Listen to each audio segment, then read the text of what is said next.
Hi guys, this is Blackie. Okay, the following video is a scout of mine that I just got back from. Now I want to apologize up front. It's probably going to be a little bit shaky and a little bit quirky because I don't have all that fancy gear and I'm toting it out here in a little bitty gorilla pod. But it's me walking along and scouting, getting ready for this coming fall. And I wanted to give you a little glimpse of what my time in the woods is like, and I hope you enjoy it.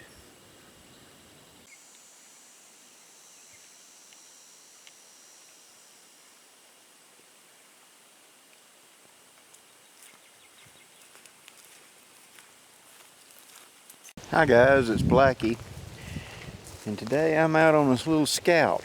What I'm looking for is it's about to be, right now it's September, and the heat's starting to back off just a little bit. And so what I'm doing is coming down these trails and roads along the edges of the areas I'm going to be hunting at and camping at this fall. And I'm looking at it, trying to determine where game trails are now, where resources are, things like that. Now, right now, I've got along this area that's been cut, cleared, and it's growed back up now. But like this plant right here, this is a young, and you can tell by those purple berries right there, that's American Beautyberry. It's a natural insect repellent, and those berries can be turned into a type of jelly. Not that palatable raw, but can be cooked. But that would be very useful while I'm out here. Now, of course, you got wild grapevine growing right here. That type does not have any grapes on it at this time, but it's useful. The leaves can be used for, can be edible, they can be cooked, and the vines and stuff can be processed into cordage and also used for other things like making baskets, stuff like that. Here's where a dirt road tees off going up into a hunting area. And I'm easing along here looking at the tracks, seeing what we got. Like right here,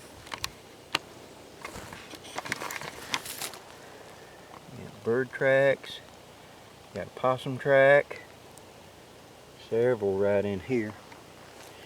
And they seem to be following right up that little slot there and up into it. So this would be a good place to come on a cool morning looking for small game. And there's also tracks of horses and cows that have moved through here. Pretty good bit of birds. Quite a few other animals up through here.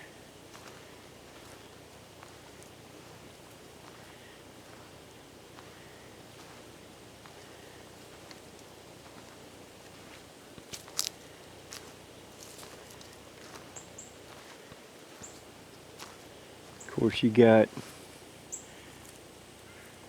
gum trees there. The black gum is the first one in the south to lose its leaves. Sweet gum and them are close by. Right there is a young sassafras, I believe.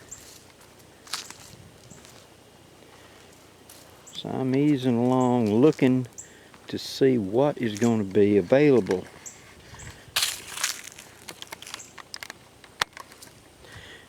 As you can see, I got water right there. And this place right here would be a good natural blind to get in. These vines and stuff in front and this low sweet gum would act as a natural blind, and I can get right over there and set me up a place to sit. Come in here real quietly and be right in the middle of Wildlife Central for harvesting some meat for this fall.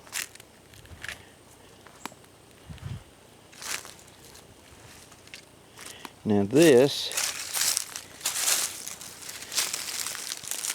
is a big old gotcha vine. They have great big thorns on them.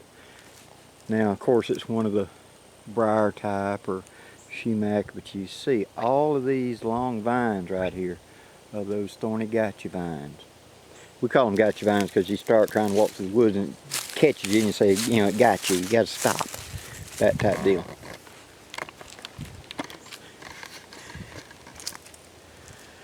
One of the things you want to look for when you come out and you're looking for resources out here, and it's a good thing to do this, is just to come out and quietly ease along the dirt roads, ease along the game trails, and you want to look for sign.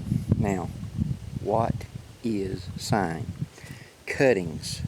That's where, like, squirrels have gnawed on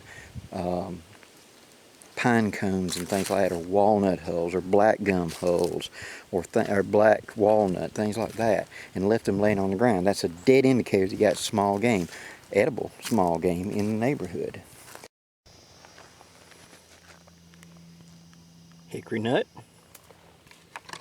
Fine little hickory nut nibblings. Big old hickory nut cuttings.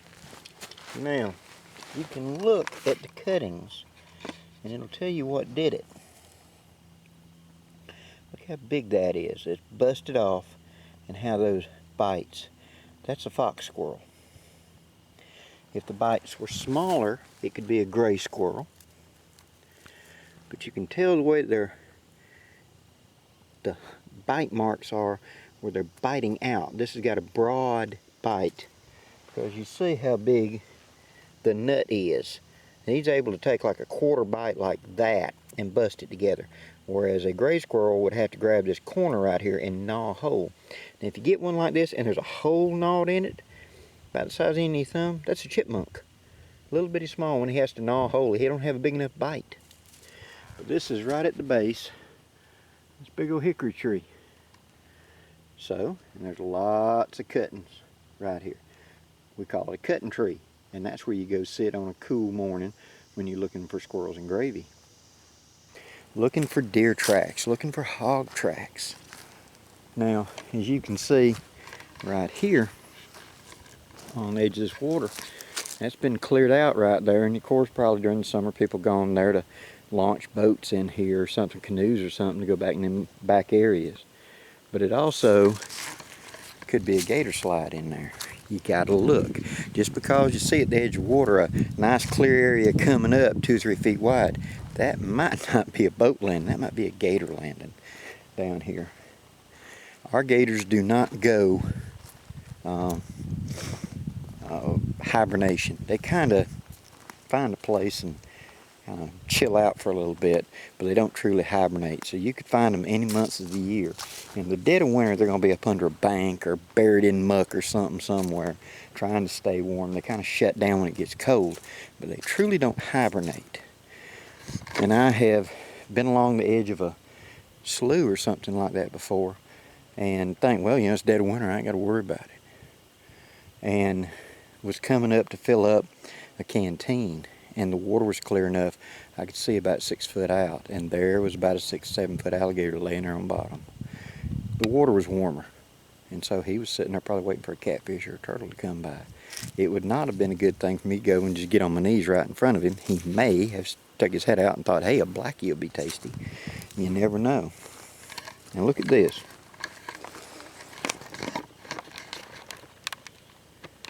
All right, there's a piece of down feather, and that is from something like a duck or something like that, water type bird, which indicates I might have up here in this bottom, I may have wood duck or something like that.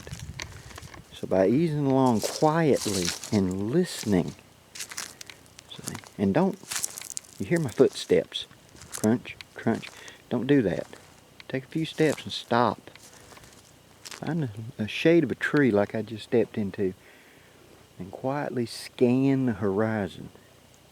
And most of all, listen. Look for movement. Let the animals give themselves away to you. You're an intruder. Trust me, they know you're here. They live here. This is their bedroom. They know every tree, every bush, every limb around here. And so when you come in here and you start walking around, they know about it. But if you go quietly and you pause fairly often and just, stand. Don't look threatening, so to speak. They'll kind of accept you after a while, and you'll hear the birds go back to singing. You'll hear the nature move around. The squirrels will start scurrying again. And in time, you'll get to where you'll pick up on that and notice when there's a void. And what we talk about void means that the woods go quiet. And it's because they see something. They see a predator, something that doesn't belong. And so you're down there on that end, and you hear up here in this section all the birds suddenly quit singing. And then a few minutes later, up there, the birds quit singing. And then up there, the birds quit singing. Well, you know that predator or whatever they're stopping, what's attracted their attention, is moving through there. And that can be an indicator to you of what's going on around you. Now, I wish I could tell you that this is something you could just pick up overnight. It ain't.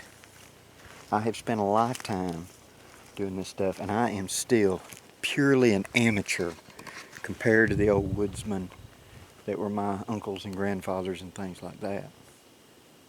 When I was a boy, I can remember being 5 or 6, down at my grandfather's, and him sitting on the back porch, and you could not see his pond from the back porch. It was over the hill, just a little bit. And he was sitting there, being a kid, and he said, "That big turtle's on the end of that log again." And I looked, and you couldn't see the pond. "How can he know that, Granddaddy?" He said, "Walk to the top of the hill where that oak is and look, and you'll see that big turtle on that pond." Well, I went up there and I quietly peeked around the tree like he said.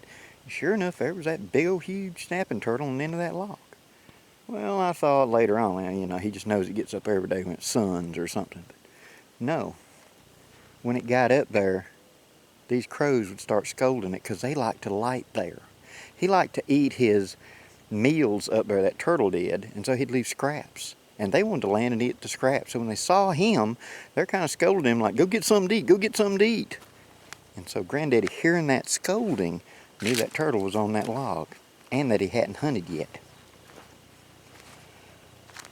Being aware in the woods, that takes more than just dirt time. That takes immersion out here. You have to become part of it. And that's hard. I'm not going to lie to you guys. That's one of the most difficult things there is. Because you have to learn to be quiet. You have to learn everything going on around you. And you have to notice what is natural and what's not. Now, this road gets enough traffic, because it's between two areas, that the grass will stay tramped down. The, vehicles coming in and out, it will always be a road. Well, the animals will use this too. This will be a highway for them as well. Kingfisher chirping over yonder. He saw me. I'm alien in his area right now. But with the various plants and animals, this right here is yopon. You make a drink with this. It's got caffeine in it, called the black drink. Very strong. It'll make you throw up. Weekly, it's actually a pretty good tea. There's more of that American Beautyberry I showed you earlier. And this one's got a lot more berries that have bloomed out on it. And there's a dogwood over there.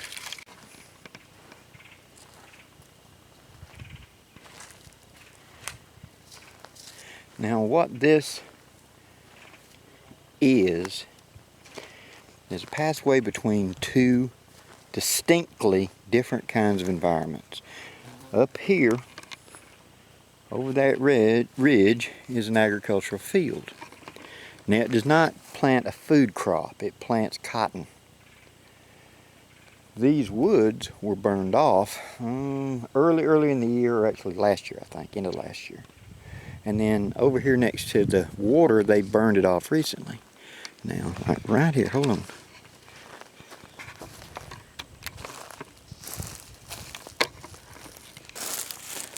Okay, there is a deer track. Now the size and width of that track when it plunged in like that, and you see how it disturbed the dirt going in. This dirt is dished out to this side. That tells me that deer stepped in that and then pulled a foot out. So they didn't go and step over. They stepped there, stood there a second, and they turned. As they turned, they drug the dirt out.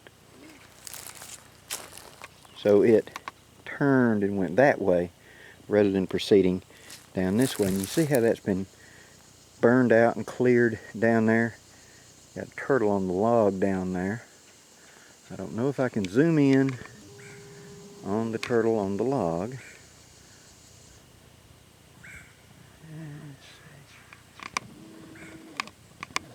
There's the turtle on the log.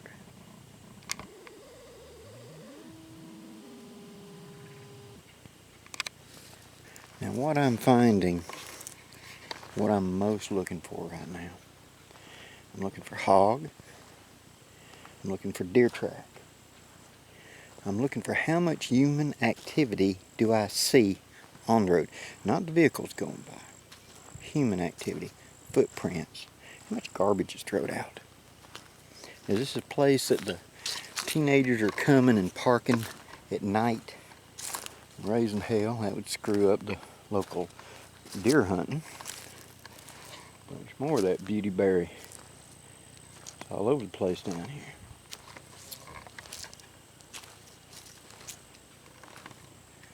All along this road is that Beautyberry. If I was looking for insect repellent, this would be a good resource. But by scouting this and walking this ahead of time and getting a feel for it, how quiet is it? How much animal activity do you see and hear down here? Right now it's very quiet. Those birds down there were singing away. But if I go quiet, like right here, let me just show you this for a second. You see this patch right here? If I go up and just step up, right like this, against this, where my silhouette that way is kind of broken, and my silhouette this way is kind of broken. Across, I'm looking at this bottom of these trees. Now I'm looking for movement in the trees to indicate squirrels, coons, maybe even possums, birds, whatever. Is this a good place to come on an early morning and sit up for squirrels? Things like that. I'm using my natural cover and my natural resources, and I wouldn't be toting this camera, I wouldn't be talking at all. I would come along and I would just stop, probably every 2 or 3 minutes, for just a few seconds and listen, see what the environment was. Like I'm hearing the locusts start singing down there now. If I come up on a patch of sand like this, this is a natural recording place for tracks. And there's several right in here, other than the horses. There's several tracks, most of them weathered since the recent rain. But there is absolutely a deer track. You see where the hooves went in like that? Kicked it out. Going along this edge, there's the next track of that deer. Right there. And then right here, there's a trail going up into that thicket where something ducks under and goes right up into that thicket. That'd be a great place to sit and be quiet and not be seen as a prey animal.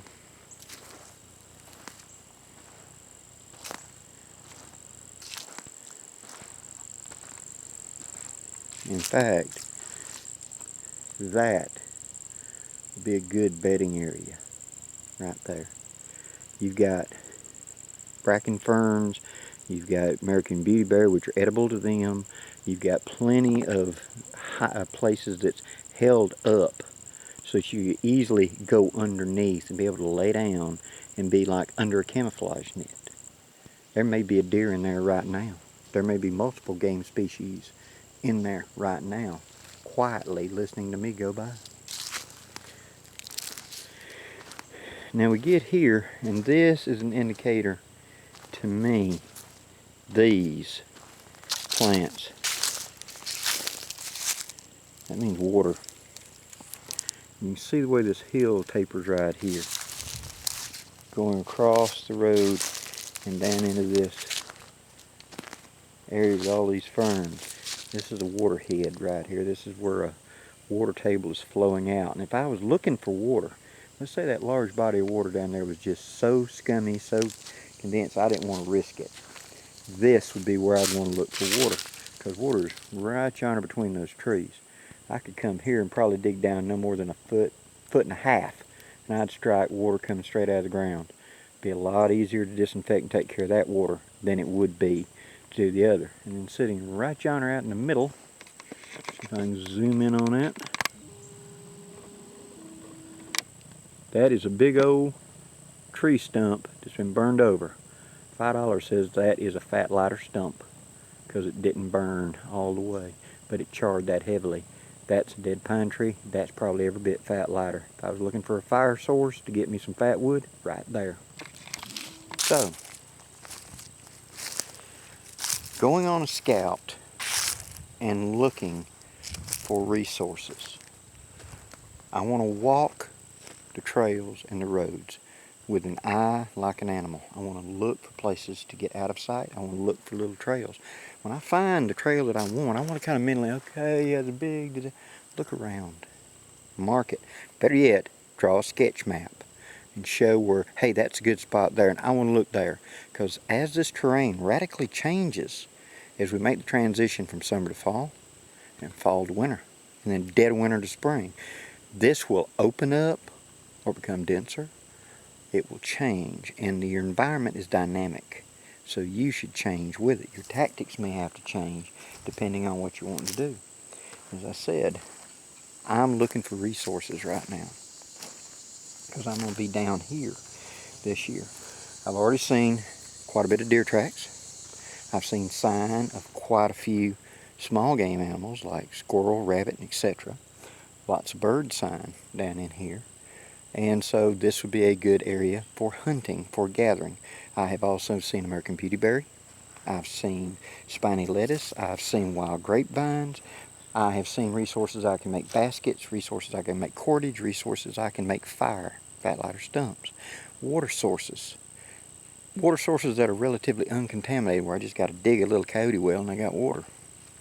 All of that in a relatively short place. And my looking at the ground has told me that vehicles come through here, but I don't see hardly any trash. I don't see any parking place. I'm not seeing that indication of a lot of human activity. No tracks other than mine. So they roll through here, which means it's either not well known or it's very limited in its access. And that's what I'm looking for.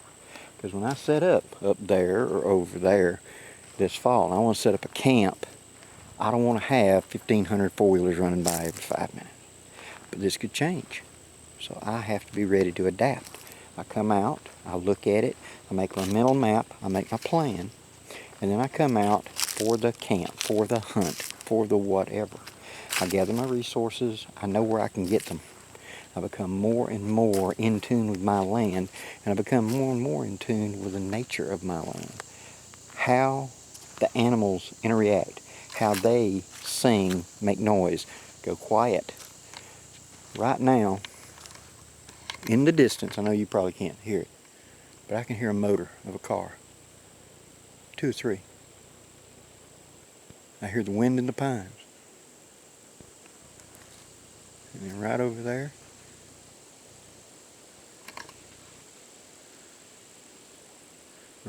right now, I've got a series of birds barking. That's their warning call.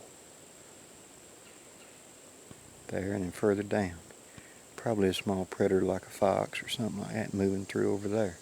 Whatever it is, they alerted me that there's something over that way. Pay attention to your environment, and you'll learn a lot. Listen to learn is what my granddaddy used to say. Talk to tell, listen to learn. If you want to learn, start listening. Sometimes it's who you're listening to, something that you're listening. Some things you got to see. When I find the place I want to set up, because of course, if I'm going up and down here and I'm thinking of, let's say, hunting, I don't want to camp in the middle of that. I don't want to disturb that. But I want to know where it's at. I want to know how I can get to it quietly so I can come down this trail quietly and blend into my blind right there without having to make a bunch of noise. The fact that this is a road and that the animals already accept man travels on this road is an advantage. I could walk in at 4 in the morning quietly, go to my stand and set up, or get to my blind and sit down, and they kind of expect me to be on this road. Now from here, I'll learn where to go down to where they're bedding, where they're staying, where the small game animals prefer to be, what time of the day do they like to be out. All of that is a blueprint that you learn of your land, of the environment. Now, don't assume that this is all just for hunting, because it's not. I see it as an overall view of the whole picture, okay? I look at this little lake slough over here we got off the river. I look at the road. I look at the environment. And I want to be able to camp down here and just enjoy myself, to look at nature. Suppose I just want to come out here and I want to bring binoculars. I want to bird watch. Or I want to watch deer or hog or other wild animals naturally. I want to know a good place to go. It's the same skill as a hunter. You're just not killing the animals. I have a good friend of mine that she doesn't like the idea of killing animals. Having said that, she got a camera that hooks to a scope. And so she had a wooden gun made up with a scope on it that she sits in a deer stand and she aims at the deer, and it's got to put the crosshairs, and when she pulls the trigger, it takes a picture. And she counts that as her deer. She doesn't have to hurt the animal. She does all the skills of a hunter, but doesn't have to hurt it. Now you can hear that over here on that dirt road about a quarter mile away. That car just went by. Quarter mile away. Hope this gives you some ideas, guys. Get out in the woods. Listen to your environment. Become aware. Carry a book of tracks. That's a great afternoon thing to do, is go along, carry a field guide, and say, what's this plant? See if you can find it. What's this track? See if you can find it. You build it up a page at a time until you know what you're doing. It's taken me a lifetime to get where I'm at, and I am just an amateur. Till next time, guys, I'm Blackie for Shaman's Forge Woodscraft, wishing you safe journeys. Have a great day, guys.